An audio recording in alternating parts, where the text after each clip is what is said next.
It's a shame, one nurse says, her voice a low murmur in the sterile quiet of the hospital corridor. She owns half the city, but there's not a single soul on her visitors list. No family, no friends, the other nurse sighs, shaking her head. All the money in the world can't buy you a kidney. Without a donor, she won't see the end of the month. The words drift down the hall and find Elias Grand slumped in a rigid plastic chair just out of sight. His heart is a frantic drum against his ribs, but not for the stranger in the private suite. His entire world is in a room just down the hall, a small 7-year-old world that had woken up an hour ago, breathless and terrified. Mia. He can still hear the awful high-pitched wheezing, see the panic in her wide blue eyes as she fought for every scrap of air. He'd scooped her up, his own breath catching in his throat, and driven faster than he ever had in his life, the city lights blurring into streaks of fear. Now she is in an examination room, hooked up to a nebulizer, and he is left here to wait, trapped in the chilling silence between her gasping breaths and a doctor's verdict. The nurse's words about the lonely dying woman barely register at first, just background noise in the symphony of his own anxiety. But then they settle deep inside him, a chilling echo of a loneliness he knows all too well. He remembers the final months with his wife Kh. The endless hospital stays, the hushed conversations between doctors, the way friends slowly stopped visiting, unsure of what to say. In the end, it had just been him and her holding hands in a room that smelled of antiseptic and fading hope. The thought of someone facing that same end, but completely, utterly alone, sends a shiver through him.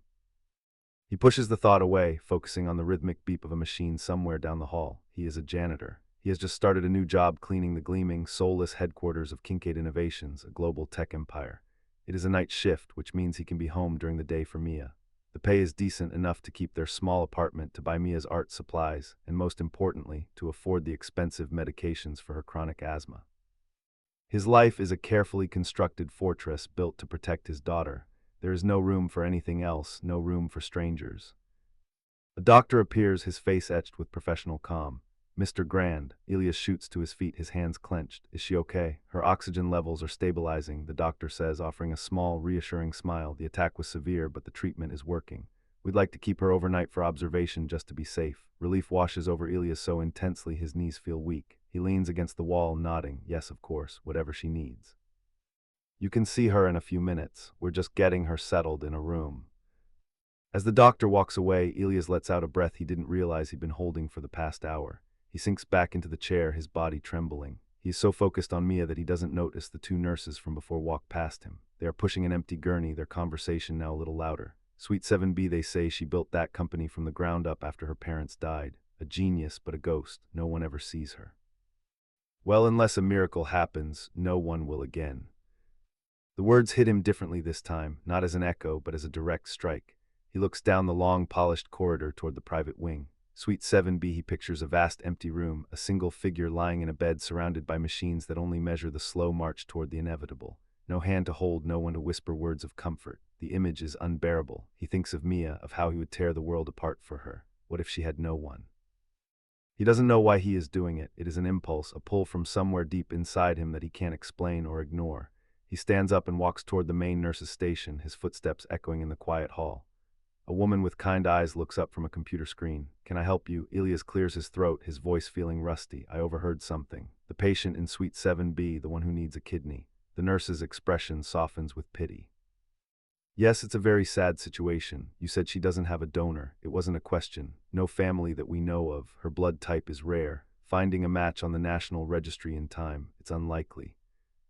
Elias' own blood is O negative, the universal donor. Kh. Lo used to joke that it was because he'd give the shirt off his back to anyone. He takes a breath, the words forming before he has a chance to second-guess them. What if I wanted to see if I was a match? The nurse blinks, surprised. You, sir, do you know the patient? No, I've never met her. He sees the confusion in her eyes and rushes to explain, though he isn't sure he understands it himself. It's just no one should have to go through that alone. Her professional demeanor melts away, replaced by a look of genuine warmth. That's an incredibly generous thought, Mr. Grand. Elias Grand. Well, Mr. Grand, let me get you some information. The process for anonymous living donation is quite thorough. There are tests, evaluations. I want to do it, he says, the certainty in his own voice surprising him. I want to take the tests. He spends the next hour filling out forms and giving blood samples. His mind a whirlwind. This is insane. He has a daughter to think about. He has a new job. He can't afford to be out of commission for a major surgery. But every time he thinks of backing out, the image of that empty room, of that solitary figure, returns.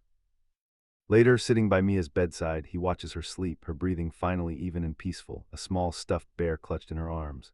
Her sketchbook lies on the bedside table, open to a drawing of a field of daisies under a smiling sun. He picks it up, tracing the crayon lines with his finger. K.H. Lowe had loved daisies. After she was gone, Mia started drawing them everywhere. It was her way of keeping her mother close. On his wrist, hidden beneath his watch, is a faded tattoo of a single daisy, something he and K.H. Lowe had got together on a whim years ago. He looks from the drawing to his sleeping daughter. He is doing this for a stranger, but somehow it feels like he is doing it for them too. It is a fight against the same cruel randomness that had taken his wife, a defiant stand against the loneliness that haunts the quiet corners of the world. He doesn't know the name of the woman in Suite 7B, and he doesn't want to. She's just a person who needs help, and he is a person who can give it. It is as simple and as complicated as that. The call comes 2 days later. Elias is in the small kitchen of their apartment, carefully cutting the crust off a sandwich for Mia's lunch when his phone buzzes on the counter.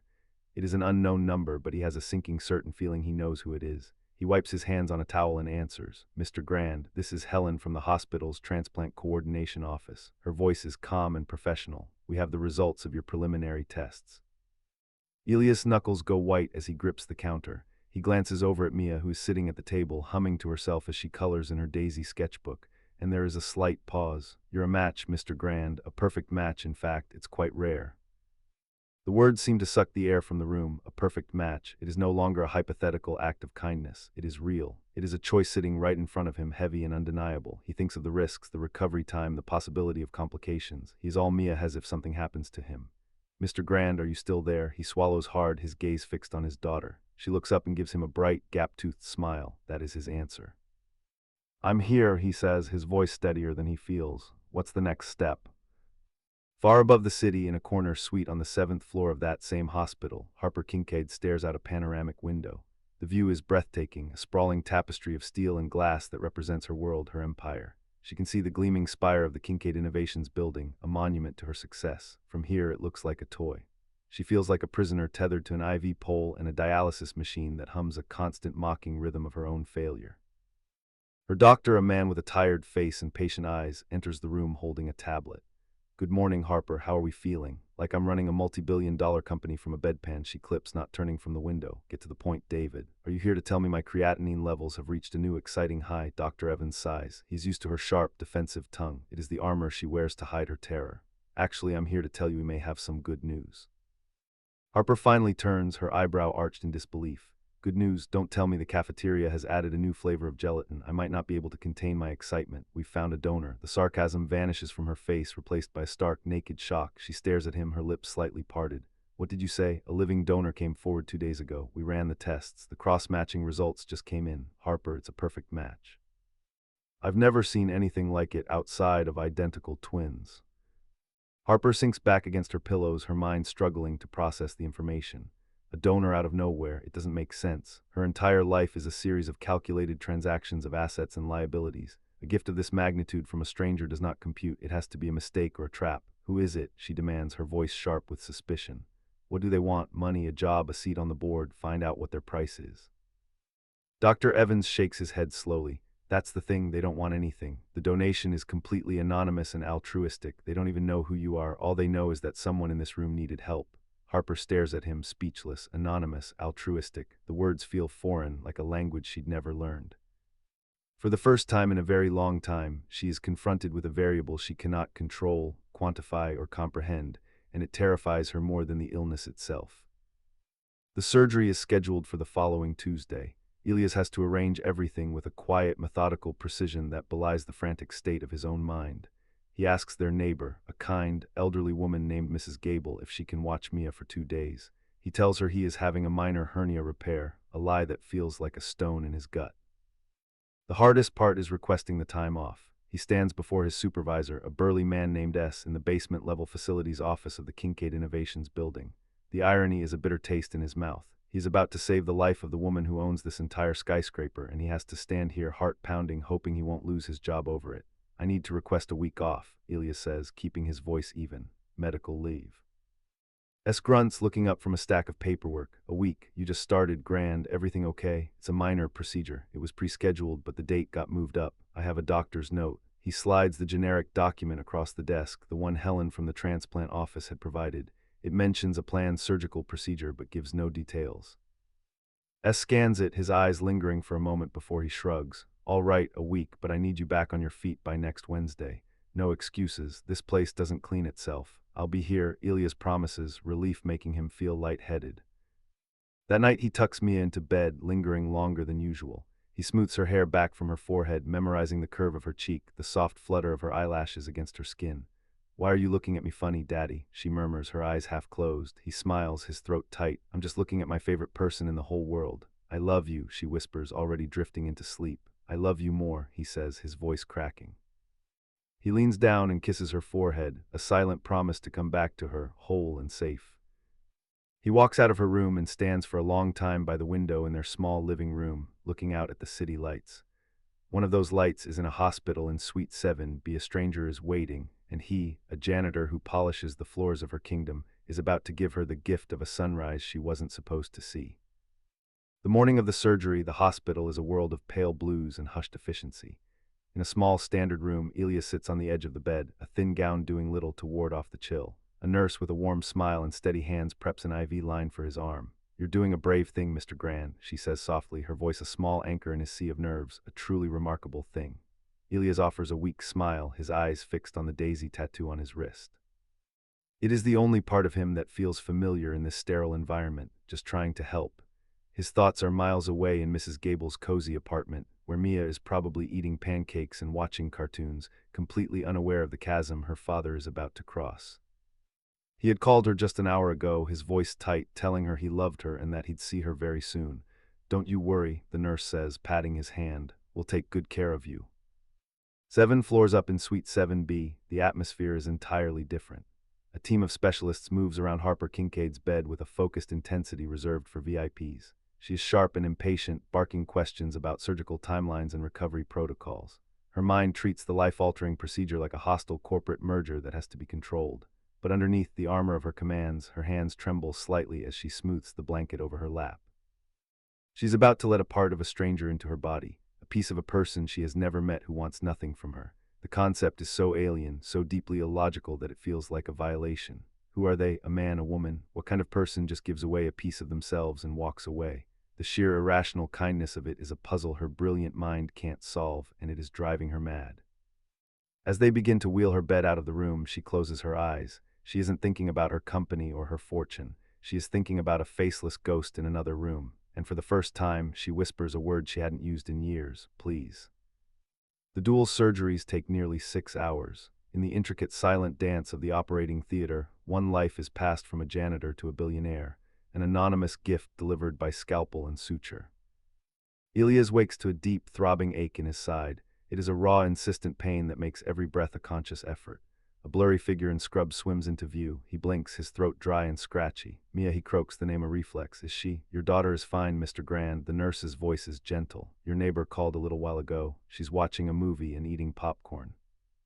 Relief, potent and immediate, floods his system, a more powerful anesthetic than the morphine dripping into his veins. The pain doesn't matter. Mia is safe. That is all that matters. He closes his eyes, his body heavy, but his heart a little lighter. He has done it. Harper's return to consciousness is slower, more disorienting. She surfaces from a deep, dreamless fog, not to pain but to a strange and unfamiliar sensation. Quiet, the violent hum of the dialysis machine is gone. The frantic, exhausted thrum of her own body fighting itself has ceased. She takes a breath, a real one that fills her lungs without a struggle. It feels clean. She slowly opens her eyes. The light in the room seems brighter. The beeping of the monitor beside her is steady, strong, a rhythm of life, not a countdown to death. She is alive, truly, fully alive, and it is all thanks to a ghost. 2 days later, the fog has completely cleared, replaced by an ironclad resolve. As Dr. Evans checks her vitals, she looks at him with an intensity that makes him uneasy. I want to know who it was, she says. It isn't a request. Harper, I've told you the donor's identity is sealed. It was their one and only condition. Seal can be unsealed, she retorts. I want a name, David. I can't give you one. Her jaw tightens. Fine. She reaches for her phone on the bedside table. She dials a number she knows by heart. A man with a calm, discreet voice answers on the first ring.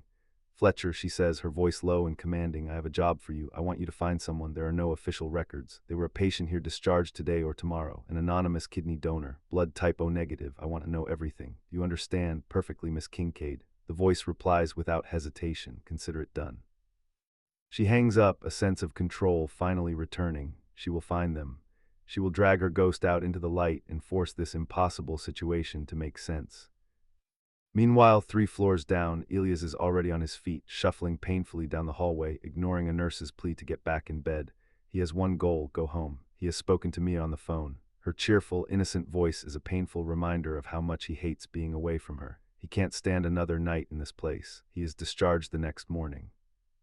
While Harper Kincaid is orchestrating a high-level private investigation from her luxury suite, Elias Grand, dressed in worn jeans and a faded hoodie, signs his papers, nods a thank you to the staff, and walks slowly out the hospital's main entrance. He winces as he steps into the bright sunlight, his hand instinctively going to the tender, bandaged area on his side. He is just another person in the bustling city, a man with a secret ache, heading home to his little girl. The ghost vanishes the moment Elias opens the apartment door. A small missile of pigtails and pink pajamas launches itself at his legs. "Daddy!" Mia's shriek of pure joy is the best sound he has ever heard. He grunts, a sharp, involuntary gasp of pain shooting through his side as she hugs him tight. He quickly masks it with a laugh, scooping her up into his arms, hissing slightly as the stitches pull. He buries his face in her hair, which smells like bubblegum shampoo and home. "Hey, my little Mia Bear," he murmurs, holding her close. "Did you miss me so much? Mrs. Gable let me have ice cream for breakfast, and we watched the movie with the singing squirrel 3 times. 3 times? That sounds like torture," he jokes, setting her down gently. Mrs. Gable bustles out from the kitchen, wiping her hands on her apron. "Welcome home, dear. How are you feeling? You're looking a bit pale." "Just tired," Elias lies smoothly. "The doctor said I need to take it easy for a week or so. No heavy lifting." Mia's eyes grow wide with concern. "Does it hurt, Daddy?" He forces his most reassuring smile. "Nah, just a little sore. Nothing your dad can't handle." But as he walks toward the sofa, every step is a careful, calculated negotiation with the fire burning in his side. He has done it. He is home. But the cost of his secret is a debt his body is now collecting. Harper Kincaid is not used to the word no. She paces the length of her hospital suite, a silk robe tied tightly around her waist, her phone pressed to her ear.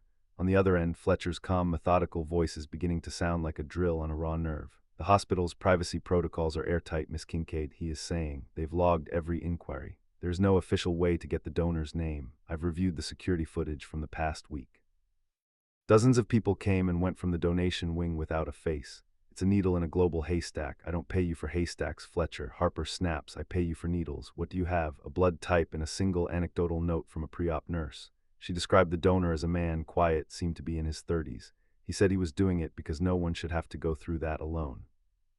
Harper stops pacing, the words hitting her with unexpected force.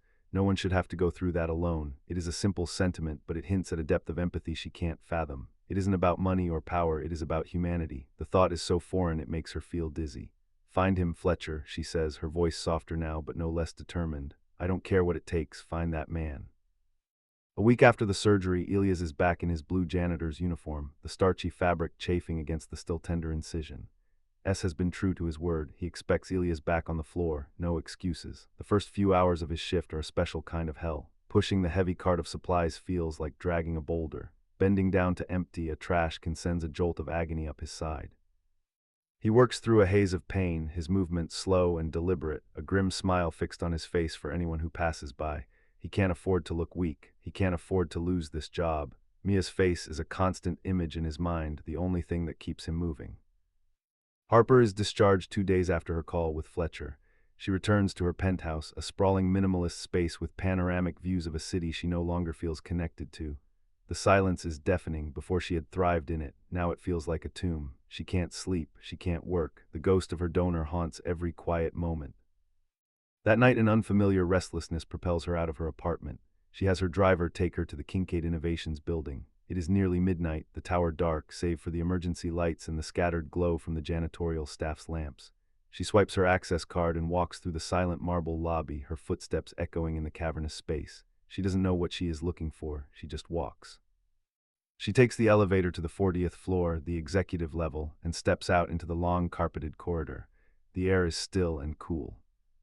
At the far end of the hall, a single figure is methodically polishing the glass wall of a conference room, his back to her.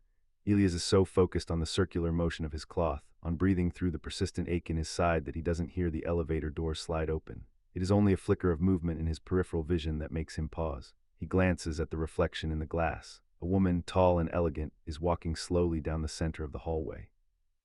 He recognizes her instantly from the portraits in the lobby. Harper Kincaid, the queen of the castle. His blood runs cold. He quickly turns his back fully, lowering his head and polishing a spot on the glass with renewed, desperate focus. Be invisible, just be a part of the background. She won't even see you. Harper walks past the conference room, her gaze distant, lost in her own thoughts. She's so consumed by the search for the man who saved her life that she doesn't even glance at the janitor working just a few feet away. She gives a slight, almost imperceptible nod, a new strange habit of acknowledging the few people she passes in her nightly wanderings. It is a gesture of a queen to a nameless subject. Then she is gone, her footsteps fading down the hall. Elias waits until he is sure she has turned a corner before he lets out a shaky breath. He leans his forehead against the cool glass, his heart hammering against his ribs. The woman whose life is now stitched to his, who is hunting for him with all her vast resources, has just passed within 10 feet of him, and she hadn't had a clue. The weeks following his return to work settle into a tense, painful routine for Elias. His body is slowly healing, the sharp, biting pain in his side dulling to a persistent, heavy ache. He learns how to move in ways that won't pull at the stitches, how to lift with his legs, how to pace himself through the long, silent nights.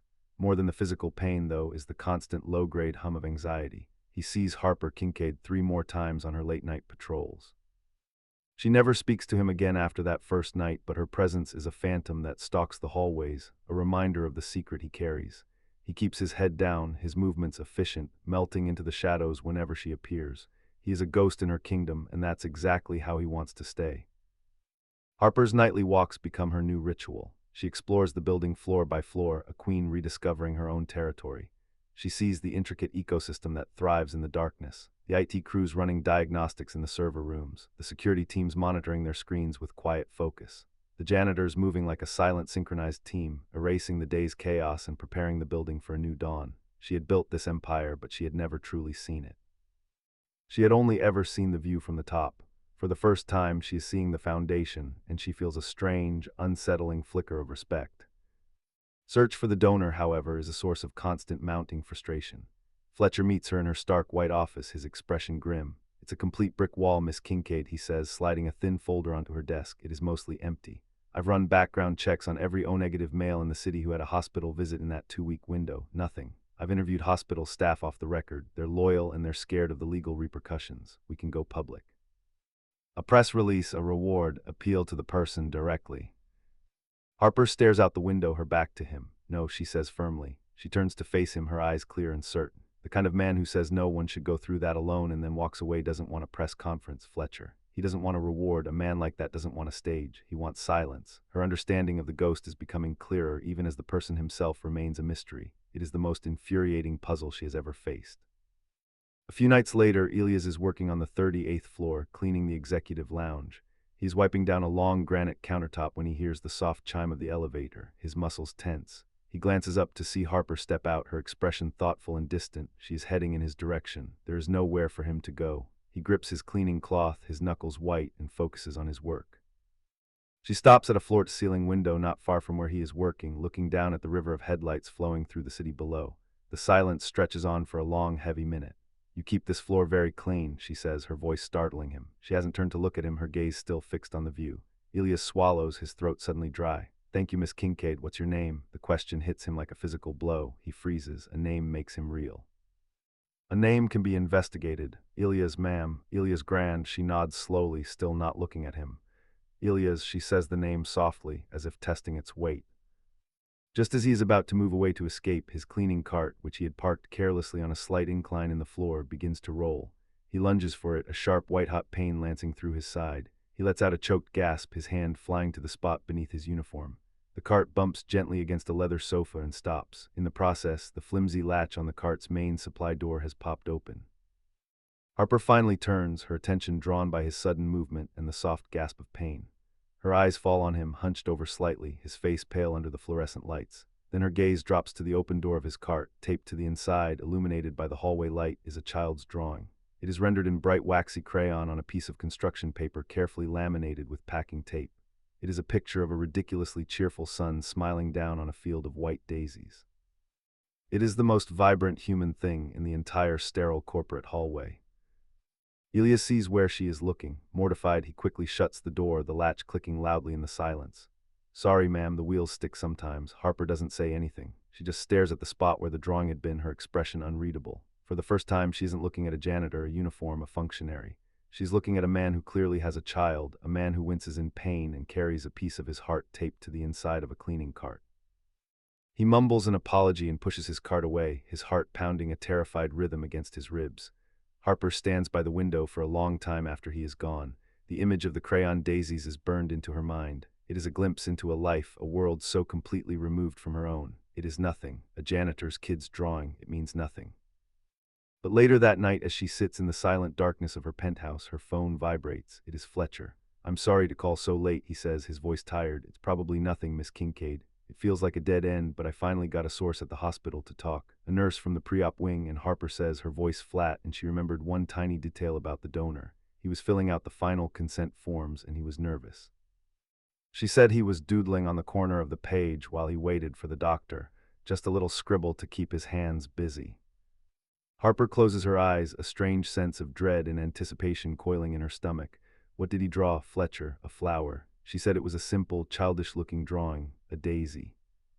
The phone call ends, but Harper doesn't move. She sits in the cavernous silence of her penthouse, the city lights glittering below like a galaxy she no longer belongs to. A daisy, a childish doodle on a consent form, a crayon drawing taped to the inside of a janitor's cart. It is a coincidence. It has to be. The world is full of daisies, full of children who draw them and fathers who cherish them.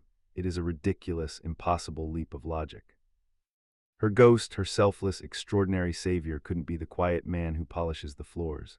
Life isn't that poetic, that absurd. She runs a multi-billion-dollar corporation built on data, on probabilities, on cold, hard facts. And the facts are that this is a statistical anomaly, a meaningless fluke. But the image of his face, pale and strained as he grabs his side in pain, returns to her. The raw, authentic flash of agony he had tried so desperately to hide. It is the look of someone recovering from something. The way he had shut the cart door, not just with haste, but with a flicker of panic in his eyes, as if she had seen a part of him he needed to keep hidden. Elias Grand, the name echoes in the silence. It is a simple, solid name, a name that belongs in a world of packed lunches and parent-teacher conferences, not in the rarefied air of her life. She stands up and begins to pace, her mind racing, connecting dots she doesn't want to see. The quiet demeanor, the comment the nurse had overheard. No one should have to go through that alone. It sounds like something he might say. She stops, her decision made. She snatches her phone from the table and dials Fletcher, her heart pounding with a mixture of dread and a strange wild hope. He answers immediately. "Miss Kincaid." "Forget the broad search," she says, her voice a low, urgent command. "I have a name." Elias Grand, he's one of our night janitors. He works the executive floors. There is a moment of surprised silence on the other end. "A janitor, ma'am. Find out everything, Fletcher. His employee file, his family status, his medical history, if you can get it. I want to know where he was the week of my surgery." And Fletcher, "Yes, ma'am, be invisible." Elias feels like he is being watched. It is a prickling sensation on the back of his neck, a feeling that had started the night after his conversation with Harper. He is probably just being paranoid, his secret making him jump at shadows. He becomes even more meticulous, more withdrawn at work. He takes his breaks in a deserted stairwell instead of the staff room. He keeps his head down, his gaze locked on the floor he is cleaning, never letting it drift up, terrified he might meet her eyes again. He just has to get through his shifts, collect his paycheck, and go home to Mia. That is the mantra that keeps his fear at bay. It takes Fletcher less than 48 hours. He is, as Harper knows, the best. He walks into her office and places a thick gray folder on the polished surface of her desk. He doesn't say a word, just steps back, his hands clasped behind his back. Harper stares at the folder as if it were a bomb. Her hands tremble slightly as she reaches out and opens it. The first page is a printout of Elias Grand's employee file. A standard photo taken on his first day stares up at her. It is him. His eyes are kind but shadowed with a weariness she recognizes. She scans the details. Age 34, start date 3 months ago. Emergency contact, Mia Grand.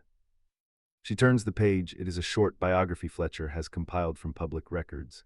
Elias' wife, K.H. Lowe Grand, had died 3 years ago. Ovarian cancer, a long, brutal illness. Harper's breath catches in her throat. He had watched someone he loved die in a hospital. He knew what that loneliness felt like. The next page is a timeline. Fletcher has discreetly acquired the employee attendance logs. Elias Grand had been a model employee for his first 2 months, perfect attendance, then a single 1-week absence. The dates match her surgery perfectly. The reason listed, approved medical leave. It is all there, the motive, the opportunity, but she needs the final irrefutable proof. She flips to the last page. It is a copy of his ID from his security clearance application. Next to it, Fletcher has typed a single line, an observation from the HR clerk who had processed his paperwork. distinguishing marks, faded tattoo of a daisy on left wrist. Harper leans back in her chair, the air leaving her lungs in a rush. The folder slips from her fingers, its contents spilling across her desk. It is him. The ghost has a name, the ghost has a daughter, the ghost has a story of his own grief, and out of that grief he had saved her life. He isn't a phantom or a puzzle to be solved. He is a man, a single father who polishes her floors, who aches with a pain he is trying to hide, who had given her a piece of himself for no reason other than simple, staggering kindness. The entire carefully constructed world of her life, a world of logic and leverage and transactions, shatters into a million pieces. She stares at the picture of the quiet, sad-eyed man who had shown her a kind of humanity she didn't know existed. The mystery is over, but the real terrifying question is just beginning. What in the world is she supposed to do now? 2 days Harper does nothing. The gray folder with Ilya's Grand's life story sits in the locked top drawer of her desk, a silent ticking bomb. Her mind, usually a seamless engine of logic and strategy, is at war with itself. The CEO and her drafts plans, a promotion to a high-paying, low-effort job, a trust fund for his daughter, a new house in a better neighborhood. All of it is neat, clean, and transactional. All of it feels profoundly wrong, like trying to pay for the sun with a credit card. It is an insult to the quiet dignity of the man in the photograph. The human part of her, the part that had been dormant for years, is terrified. What could she possibly say to him? Thank you for saving my life while I was completely unaware you even existed. The words are hollow, absurd. The chasm between their worlds, between the woman who owns the building and the man who cleans its floors, seems unbridgeable. On the third night she goes on her walk, her purpose clear. She will find him, she will stand in front of him and say something. She finds him on the 45th floor, wiping down the windows of an empty office, his reflection moving in sync with his own. She slows her steps, her heart beginning to hammer against her ribs. He hasn't seen her yet. She opens her mouth to speak his name, but no sound comes out. The air is thick with the distance between them. He is a father, a widower, a man grieving. She is a billionaire who has forgotten how to speak to another human being without an agenda. She turns before he can see her and flees back to the elevator, her cheeks burning with a shame she can't name.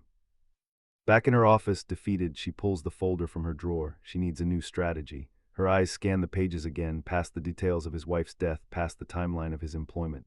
She stops at a medical summary Fletcher has managed to acquire. Mia Grand, age 7, diagnosis, chronic severe asthma, multiple hospitalizations for acute respiratory distress. That is it, that is the entry point, not his grief, not his finances, but his daughter, his reason for everything. A child's health is a universal language, a vulnerability that transcends boardrooms and balance sheets. She can't approach him as a grateful billionaire, but maybe she can approach him as a person concerned about a little girl. The following Saturday, Kincaid Innovations is the primary sponsor of a citywide community health and wellness fair in the largest public park. It is a PR event, something Harper usually sends a subordinate to, but this time she informs her team she will be attending herself. The park is teeming with life, families picnic on the grass, children shriek with laughter in a bounce house, and locals mill around the various tents offering free health screenings and fitness demonstrations.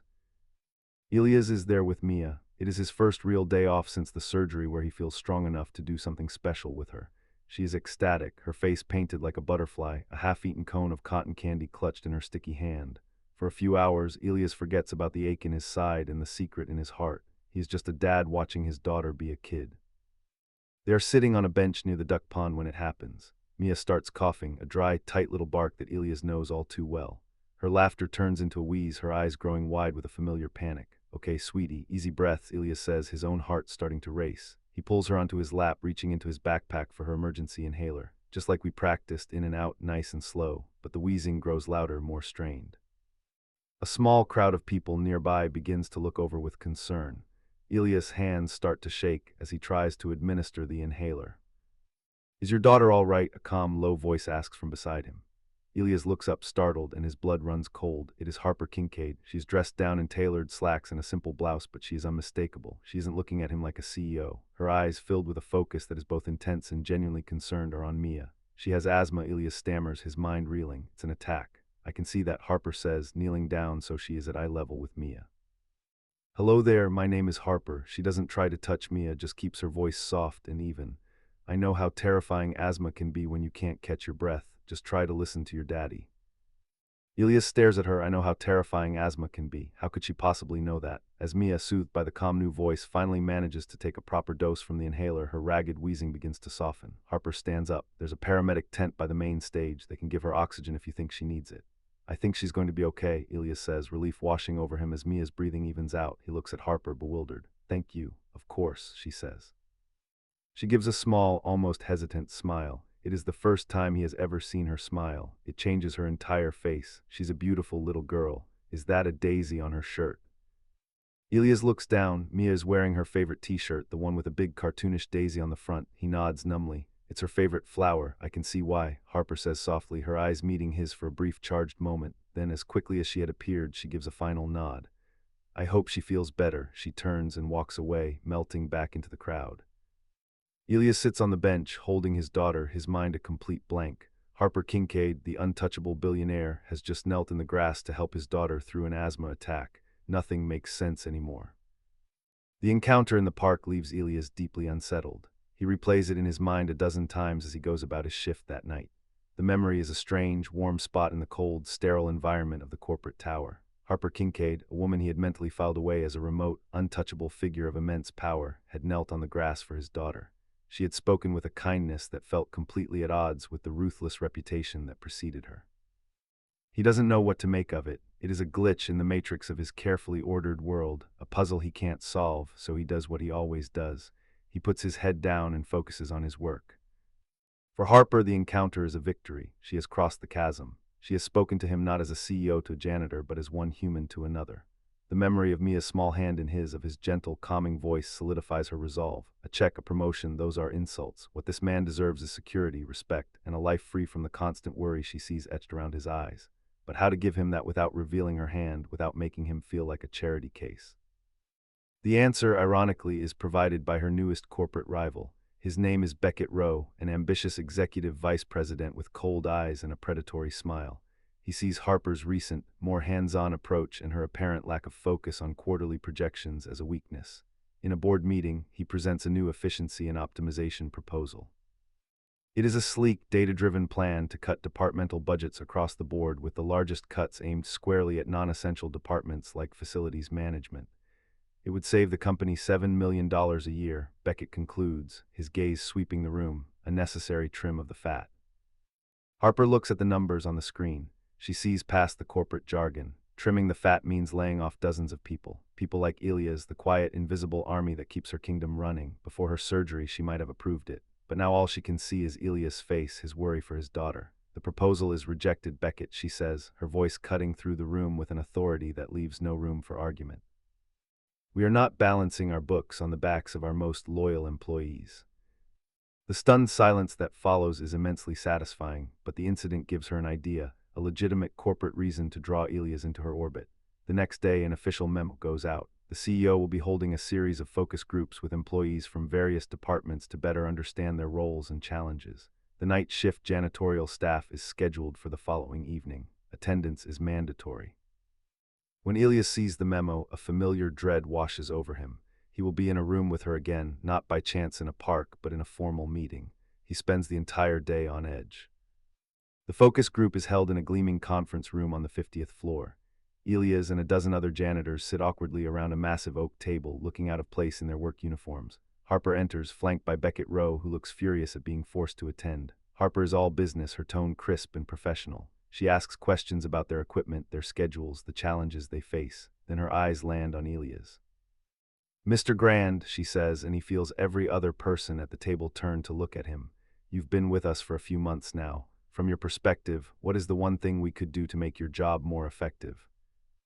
Elias feels his throat go dry. He can feel Beckett's dismissive stare. He thinks for a moment not about corporate efficiency, but about the truth. Better lighting in the service stairwells, ma'am, he says, his voice quiet but clear. A few of the bulbs have been out for weeks. It's a safety issue. Someone could fall. The answer is so simple, so practical, so completely devoid of corporate fluff that it silences the room. Beckett scoffs, but Harper just nods slowly, a thoughtful expression on her face. Thank you, Elias. That's a very valid point. When the meeting concludes and the other janitors are filing out, buzzing with gossip, Harper's voice cuts through the noise. Elias, could you stay for a moment? He freezes, his heart sinking. The others cast him curious, pitying glances as they leave. The heavy door clicks shut, leaving the two of them alone in the vast, silent room. The city lights spread out behind her like a diamond net. Please sit, she says, gesturing to the chair beside her. He does, perching on the edge of the expensive leather. She looks at him, her expression serious. I wanted you to know that I rejected Mr. Rowe's proposal. Your jobs are safe. Elias blinks, surprised. Thank you, Miss Kincaid, we appreciate that. It was the right thing to do, she says. She pauses, her gaze softening. My perspective on things has changed recently since my illness. You realize what's actually important. She leans forward slightly, her eyes searching his. It's amazing how one person's simple act of kindness can change a person's entire world. Elias' heart begins to pound. He stares back at her, his mind racing. She couldn't know, it is impossible. Fletcher's report mentioned your wife, Harper says, her voice dropping to an almost whisper. The name Fletcher means nothing to him, but the next words knock the air from his lungs. K.H. Lowe, I was so sorry to learn of her passing. I understand she was sick for a very long time. Elias stares at her, his blood turning to ice. The friendly boss from the park, the concerned CEO from the meeting. It is all an act. She hadn't just bumped into him. She has been investigating him. She knows his wife's name. She knows everything. The question hangs in the air, sharp and accusatory. How do you know my wife's name? Elias is no longer the timid employee. His grief is a sacred, private thing, and she has trespassed on it. He is on his feet now, his hands clenched at his sides. Harper stands as well, her carefully constructed composure crumbling. She doesn't try to lie or evade, she owes him the truth. Because I've been looking for you, she says, her voice trembling slightly. Ever since I woke up from my surgery, I've been looking for the man who saved my life. Elias stares at her, his anger faltering, replaced by a dawning, horrified understanding. What are you talking about? The anonymous donor, she continues, her words coming in a rush. The ghost my security team couldn't find. The one who told the nurse he was donating because no one should go through that alone. The one who left a single maddening clue. She takes a step closer, her eyes locked on his. The doodle on the consent form was a daisy. Elias, the drawing in your cart was a field of daisies. Your tattoo, it was you, wasn't it? The fight goes out of him. He sinks back into the chair, the denial he had been prepared to offer dying on his lips. All the fear, the secrecy, the constant gnawing anxiety of the past month collapses under the weight of her certainty. He can only nod, a single defeated gesture. Yes, he whispers. The confession, as quiet as it is, seems to shake the very foundations of the room. Harper lets out a breath she seems to have been holding for weeks, her shoulders slumping. The formidable CEO vanishes, replaced by someone raw and vulnerable. Why, she asks, her voice cracking. I don't understand. You didn't know me. You could have died. You have a daughter. Why? Elias looks up, and for the first time he isn't looking at Miss Kincaid, the billionaire. He's looking at the lonely woman from Suite 7B, because I know what it's like to sit in a hospital room and watch the world fade away, he says, his voice thick with the memory of K.H. Lowe. And I know what it's like to be the one left behind. I just couldn't stand the thought of anyone else being that alone. That simple, honest answer breaks through the last of her defenses. Tears, hot and unexpected, well in her eyes and spill down her cheeks. The woman who never shows emotion in a boardroom is openly crying in front of her janitor. You saved my life, she weeps, the words a torrent of gratitude she has been holding back for weeks. A stranger, you gave me a piece of yourself, and I didn't even know your name. I don't know how to thank you. I don't know what to do. Elias, stunned by her tears, feels a profound shift in the room. He is no longer the one at a disadvantage. He is the one who holds all the power of a gift freely given. You don't have to do anything, he says softly. Just live, that's thanks enough. Meanwhile, on another floor, Beckett Rowe is conducting his own far more malicious investigation. Furious at being publicly overruled, he is convinced Harper's bizarre interest in a janitor is a sign of a deeper instability, an Achilles heel he can exploit. He has his assistant pull Elias Grand's employee file. He scans the pages, his eyes narrowing. Widower, young daughter, and a 1-week medical leave taken just after Harper's own highly publicized return to the office. The timing is too perfect. Beckett's mind, always looking for the most cynical angle, begins to spin a narrative, a secret, illicit affair. A lowly employee blackmailing a vulnerable, recently ill CEO. The focus group, the private meeting, it all clicks into place as damning evidence. He wouldn't know the truth about the kidney, but he doesn't need to. The story he is crafting is far more scandalous and for his purposes far more effective. Back on the 50th floor, the emotional storm has passed. A fragile, uncertain silence settles between Harper and Elias. The secret is out, a shared truth that binds them together in a way neither of them understands. Your job, Harper begins, her voice still shaky. The foundation I mentioned, I can give you and me a new life, anything you want, Harper, Elias says, using her first name without thinking. It feels strangely natural. I don't want anything. I just wanted my old life back, to be a dad, to be invisible. You can't be, she whispers. Not to me, not anymore. The air is thick with unspoken possibilities.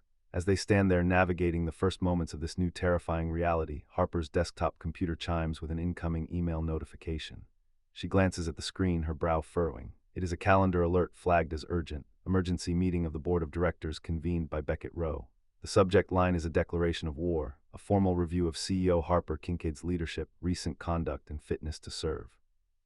Her blood runs cold. She looks from the screen to Elias, who has seen the color drain from her face. He is the reason. She has shown a moment of humanity, of connection, and now the sharks are circling, smelling blood in the water.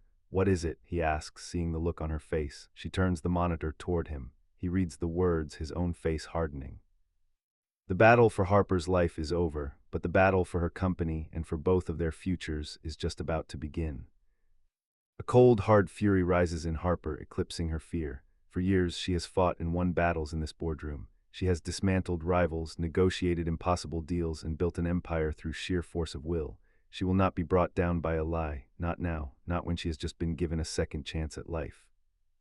She looks at Elias. He is pale, his eyes wide with the shock of being pulled into this corporate vortex. He's a good man who has wanted nothing more than to be left alone, and now his quiet life is about to be weaponized against her.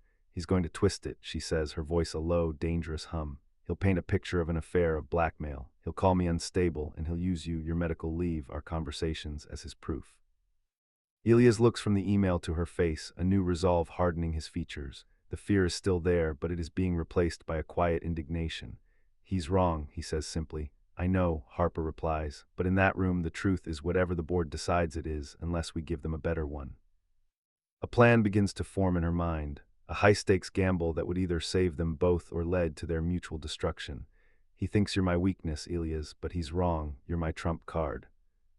The boardroom is a theater of corporate warfare. The long, polished table reflects the grim faces of the 12 board members.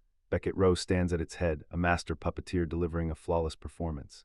He presents his case with chilling precision, laying out a timeline of Harper's erratic behavior since her return from medical leave.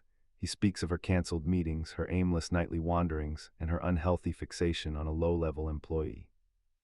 She held a private, undocumented meeting with this man, Elias Grand, Beckett says, his voice dripping with insinuation. Shortly thereafter, a proposal to streamline his department was summarily rejected. This janitor, who conveniently took a medical leave of his own at the same time as Miss Kincaid, now seems to hold an inappropriate level of influence over our CEO. I submit that her judgment is compromised. Her leadership is a liability this company can no longer afford. The board members murmur amongst themselves, their expressions a mixture of shock and concern. They look at Harper, waiting for a defense. Harper rises slowly, her gaze sweeping across the faces of the people who hold her fate in their hands. Mr. Rowe is right about one thing, she begins, her voice steady and clear. My judgment has changed, my perspective has changed. This company has been my entire life, but a month ago I was reminded that life itself is a fragile thing. I was dying. She lets the words hang in the air, and he is also right that my change in perspective has everything to do with one man. She looks toward the boardroom doors, a man I believe you should all meet. On cue, the doors open. Elias Grand walks in. He's wearing his simple work uniform, and in the opulent wood-paneled room he looks profoundly out of place and yet completely self-possessed. A wave of stunned whispers ripples through the room. Beckett smirks, a look of triumph on his face. This is it, the final nail in her coffin. This is Elias Grand, Harper says, her voice ringing with a pride that stuns them all. And Mr. Rowe is right, we have a connection that has deeply affected my leadership. Because a month ago when my life was ending and I had no one, this man, a stranger who knew me only as a name on a building, saved my life. He gave me his kidney. The silence that follows is absolute, a thick, heavy blanket of pure shock. Beckett's smirk vanishes, his face slackening in disbelief. Harper gestures for Elias to speak. He steps forward, his eyes not on the powerful board members but on Harper. I'm not a businessman, he says, his voice simple and direct. I don't know about profits or projections, but I know what it's like to lose someone. And I know that what makes a person or a company strong isn't just the money it makes. It's the people, it's how you treat them. I saw a person who was alone and needed help, so I helped. That's all. He looks at Beckett, his gaze unwavering. You see Miss Kincaid's compassion as a weakness. I see it as a strength, and I think that's the kind of person who should be running this company. His words, so honest and unadorned, are more powerful than any corporate presentation. They cut through the cynicism and expose Beckett's plot for what it is, a petty, soulless power grab. The truth, in its staggering, unbelievable simplicity, has obliterated the lie. The vote is unanimous. Beckett Rowe is removed from his position, effective immediately. Months later, the autumn sun casts long shadows across the park. The scandal has faded, replaced by a legend whispered in the halls of Kincaid Innovations, the story of the CEO and the janitor. Harper, with the full backing of her board, has established the K.H. Lowe Grand Foundation for Employee Wellness, a multi-million-dollar initiative to support company staff and their families through medical crises. Its director, Elias Grand, now wears a simple blazer instead of a janitor's uniform, but his office is modest, and he still goes home every day at 5 to be with his daughter. Harper finds him by the swings where he is pushing a laughing, squealing Mia higher and higher. The haunted look is gone from his eyes, replaced by a deep, quiet contentment. "Higher, Daddy, higher," Mia shrieks. "Careful, you'll fly into orbit," Harper says, smiling as she comes to a stop beside Elias. He stops pushing, resting his hand gently on her shoulder, a simple, comfortable gesture that speaks volumes. She's got a good engine on her. "She gets it from her father," Harper says softly, her eyes meeting his. The loneliness is gone. The silence in her penthouse is no longer a tomb, but a quiet space waiting to be filled with the sound of Mia's laughter.